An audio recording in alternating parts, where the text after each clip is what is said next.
ప్రియమైన సహోదరి సహోదరుడా, ప్రభువైన యేసుక్రీస్తు వారి నామం పేరిట మీ అందరికీ శుభవందనాలు.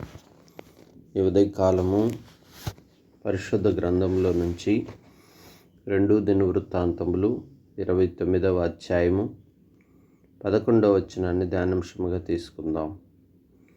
నా కుమారులారా, తనకు పరిచారకులై ఉండి ధూపం వేయుచుండుటకును, తన సన్నిధిని నిలుచుటకును, తనకు పరిచర్య చేయుటకును యెహోవా మిమ్మును ఏర్పరచుకొనెను గనుక మీరు అశ్రద్ధ చేయకుడి. చూడుము సహోదరి సహోదరుడా, దేవుడు యెహోవా మిమ్ములను ఏర్పరచుకొనెను గనుక మీరు అశ్రద్ధ చేయకుడి. చూడండి, అనేక సార్లు మన ఆధ్యాత్మిక జీవితంలో మన పనుల విషయంలో మనం ఎంతగానో లోకంలో మనకున్న పనుల విషయంలో ఎంతో శ్రద్ధగా పనిచేస్తుంటాం. అయితే దేవుని పనుల విషయాల్లో ఎంతో అశ్రద్ధ.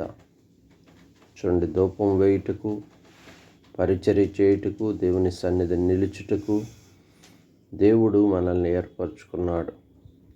చూడండి, మరి దేవుని సంఘంలో అనేక రకాలైన పరిచర్యలు ఉంటాయి. వంట పరిచర్య, ఆరాధన పరిచర్య, వాక్య పరిచర్య, మరి దేవుని సన్నిధిలో నిలిచి పాటలు పాడే పరిచర్య, వాయిద్యాలు వాయించే పరిచర్య, మరి దేవుని సన్నిధిలో ధూపం వేయటం, ప్రార్థనా పరిచర్య, మరి అనేక రకాలైనటువంటి పరిచర్య దేవుని సంఘములో మరి బాధ్యత కలిగిన సహోదరులుగా మనకెంతో మరి బాధ్యత ఉంది.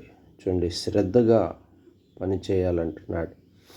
ఒకసారి మన ఆధ్యాత్మిక జీవితంలో సంఘంలో దేవుని పరిచర్య చేయటానికి బదులుగా పరిచర్య విషయంలో ఎంతో ఆటంకంగా ఉంటాం, అశ్రద్ధగా ఉంటాం. దేవుని సేవను మరి చక్కగా జరిగించబడటానికి అడ్డుబండగా మనం నిలుస్తూ ఉంటాం. ప్రియ సహోదరి సహోదరుడా, మనం అలా ఉండకూడదు.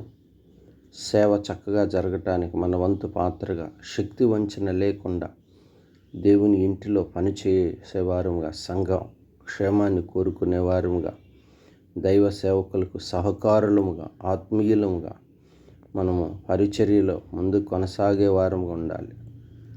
అంతేగాని మరి సంఘంలో యెజ్బేలు పాత్రను మనం పోషించకూడదు. మన కాని పనులను మనము నిర్ణయించుకొని దాని కొరకై వాదములతోనూ, అసూయతోనూ, సనుగుతోనూ మన జీవితాన్ని కొనసాగిస్తూ ఆ పని చేస్తే నాకేం ప్రయోజనం అనే తలంపుతోనూ, మరి స్వీయ తలంపులతోనూ, అంత స్వసిత్వంతో మనం కొనసాగకూడదు. నేను, నా ఇంటి వారు దేవుని సేవలో ఉండాలి, పరిచర్య చేయాలనే ఆశ మనకు ఉండాలి. ధూపం వేయాలి, పరిచర్య చేయాలి, దేవుని సన్నిధిలో నిలిచుండాలి, పరిచారకులముగా, ఆత్మీయులముగా కొనసాగాలి. సేవ చక్కగా జరగటానికి శ్రద్ధగా చేయాలి అని వాక్యం సెలవిస్తుంది. అశ్రద్ధగా పనిచేయవాడు శాపగ్రస్తుడు, శ్రద్ధగా పనిచేయవాడు ఏలుబడి చేస్తుందని వాక్యం సెలవిస్తుంది. సహోదరి, నువ్వు పనిచేస్తూ నీ భర్త, నీ ఇంట్లో నీ పిల్లలు, సమస్తం నీ ఇంటి వారు దేవుని ఇంటిలో మరి పరిచారకులుగా, మరి సేవను చక్కగా జరిగించేవారుగా, సేవకు సహకారులుగా, ఆత్మీయ విశ్వాసులుగా, ఆత్మ సంబంధమైన పని చేసేవారుగా ఉండుట ద్వారా మరి నీకు, నీ ఇంటికి క్షేమం కలుగుతుంది. నీ పనులన్నిటిలో కూడా దేవుని ఆశీర్వాదాన్ని నువ్వు చూడవచ్చు. యెరూషలేమును ప్రేమించువారు వర్ధిల్లుదురు అంటున్నారు. సంఘము, దేవుని మందిరము, మరి పరిచర్య, సేవ చక్కగా జరగటానికి దేవుని సన్నిధిలో ఉండి ఆత్మీయంగా ఉండుట వల్ల, దేవుని కార్యాల్లో నువ్వు పాలిభాగస్తుడు అవటం వల్ల నీ కుటుంబం ఆత్మీయంగా కట్టబడుతుంది. మరి దేవుని దగ్గర గొప్ప జీతాన్ని పుచ్చుకునేవాడివిగా, బహుమానం పొందేదానివిగా నీవు ఉంటావని దేవుని వాక్యం సెలవిస్తోంది. కనుక ప్రియ సహోదరుడా, నేటి దినం నుంచి మరి నువ్వు ఎలా ఉంటున్నావు? దేవుని మందిరంలో, సంఘంలో ఎలా ఉంటున్నావు? ఒకవేళ మరి మూఢ స్వభావంతోనూ, బలహీనంగాను, వాత వేయబడిన మనస్సాక్షి కలిగిన వాడివిగా అలా ఉంటే ఈ దినం సరి చేసుకో. యెహోవా నిన్ను ఏర్పరచుకున్నాడు గనుక దేవుని పని చేయుటలో శ్రద్ధగా పనిచేయి. అప్పుడు దేవుడు నిన్ను, నీ కుటుంబాన్ని చక్కగా దీవిస్తాడు. ఈ అనుభవం కలిగి ఉందాం. చిన్న ప్రార్థన చేసుకుందాం. పరిశుద్ధుడా, ప్రేమ కలిగిన తండ్రి, అద్వితీయ దేవా, స్తోత్రములు ప్రభువా. దేవుడు మిమ్మల్ని ఏర్పరచుకున్నాడు, అశ్రద్ధ చేయకూడని ఈ దినకాలం వాక్యం ద్వారా మాతో మీరు మాట్లాడారు.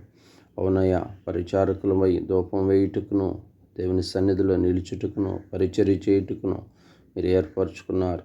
ఆయా విషయాల్లో మేము చక్కగా ఉండటానికి, దేవుని సేవ చక్కగా జరిగించబడి భవిష్యత్ తరాలు అనేక ఆత్మలు రక్షించబడటానికి మేము ముందుకు కొనసాగాలని అట్టి అనుభవాన్ని మా ముందుకు తీసుకొచ్చినందుకు స్తోత్రాలు. ఆ అనుభవంలో మేము ముందుకు కొనసాగటానికి సహాయం చేయండి. అనేక మంది జీవితాల్లో మీ కృప అనుగ్రహిస్తూ రండి.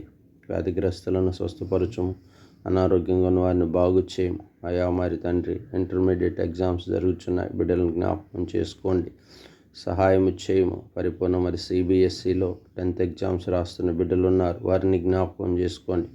చక్కగా జ్ఞానమేమో వివేకం కలుగజేస్తారండి. యవనకాల బిడ్డల భవిష్యత్తును దీవించము ప్రభువా. మీరే సహాయం చేయమని, పరిపూర్ణంగా ఈ దినమంతా మీ కృపలో బలపరుస్తారమ్మని యేసు నామమున ప్రార్థించి స్తుతించి అడిగి వేడుకుంటున్నాను తండ్రి.